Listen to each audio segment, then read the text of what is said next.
আসসালামু আলাইকুম আরহামতুল্লাহি ওবারাকাতু। সম্মানিত উপস্থিতি, এই পর্যায়ে আমি আলোচনা করব মানুষের প্রয়োজনীয় ছোটখাটো হাদিস সমূহ। ৪১ নম্বর হাদিস শরীফ, মা আসফালা মিনাল কাবাইনি মিনাল ইজারি ফিন্নার। ৪১ নম্বর হাদিস শরীফের অর্থ, ওই ব্যক্তি বীর নয় যে লোকদেরকে ভুলুণ্ঠিত করে, বরং বীর ওই ব্যক্তি যে ক্রোধের সময় নিজেকে নিয়ন্ত্রণ করতে পারে।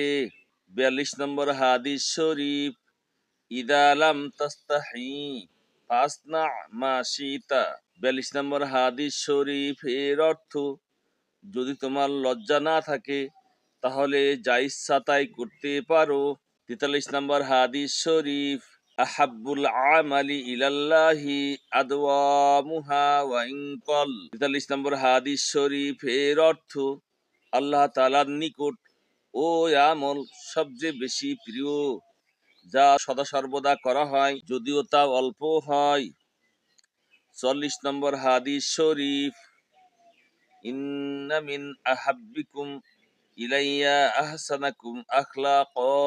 ৪০ নম্বর হাদিস শরীফ এর অর্থ, তোমাদের মধ্যে আমার নিকট ওই ব্যক্তি বেশি প্রিয় যে বেশি চরিত্রবান।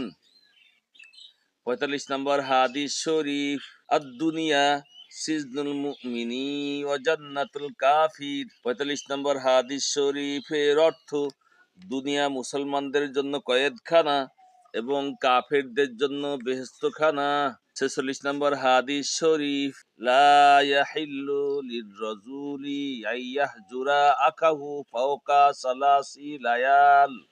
৪৬ নম্বর হাদিস শরীফের অর্থ, কোনো ব্যক্তির জন্য তার অন্য কোনো ভাইয়ের সাথে ৩ দিনের বেশি সম্পর্ক ছিন্ন করে থাকা জায়েজ নেই। ৪৭ নম্বর হাদিস শরীফ, লা ইউলদাগুল মুমিনু মিন হুজরি ওয়াহিদিম মাররাতাইন। ৪৭ নম্বর হাদিস শরীফের অর্থ, কোনো মুমিন একই গর্তে দুইবার দংশিত হয় না।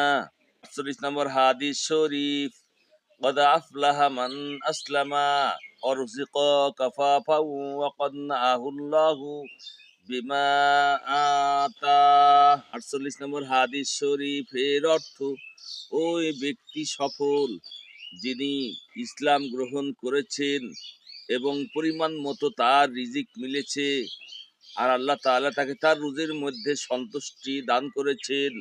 ৪৯ নম্বর হাদিস শরীফ, লা ইউমিনু আহাদুকুম হাত্তা ইউহিব্বা লিআখিহি মা ইউহিব্বু লিনাফসি। ৪৯ নম্বর হাদিস শরীফের অর্থ, তোমাদের কেউ ততক্ষণ পর্যন্ত প্রকৃত মুমিন হতে পারবে না যতক্ষণ পর্যন্ত নিজের ভাইয়ের জন্য ওই জিনিস পছন্দ করে যা সে নিজের জন্য পছন্দ করে।